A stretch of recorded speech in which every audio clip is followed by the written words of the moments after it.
13,2 milliards de dollars. C'est ce qu'a généré la vente des fèves de cacao dans le monde au cours de la campagne 2013-2014.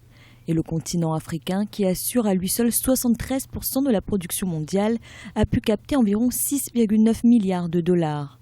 Mais à mesure qu'on évolue sur la chaîne de valeur, le continent s'efface du classement des bénéficiaires de la manne de l'industrie cacaoyère, un revers dû au manque d'infrastructures de transformation sur le continent. La transformation qui n'est pas faite ne bénéficie pas aux économies africaines. Pour moi, c'est un scandale.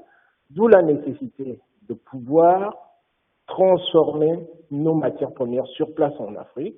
Il est temps que les Africains, tous les dirigeants africains se rendent compte que ce n'est que la transformation qui peut enrichir le continent et que nous n'enrichissions pas les autres. Parce que ça, c'est un paradoxe qui ne peut pas du tout se justifier à ce niveau-là.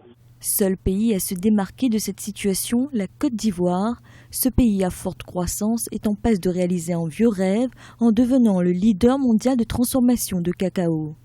Le premier producteur mondial de l'or brun a enregistré une performance de 520 000 tonnes de cacao transformé contre 530 000 tonnes pour le leader actuel, les Pays-Bas, qui devrait détrôner d'ici 2015. Donc je crois qu'aujourd'hui, il y a une volonté très forte politique de permettre à la Côte d'Ivoire justement d'être à la tête de ce processus de première transformation du cacao. Malgré la prouesse de la Côte d'Ivoire requinquée par l'embellie de la transformation de cacao, le reste du continent accuse un grand retard en la matière.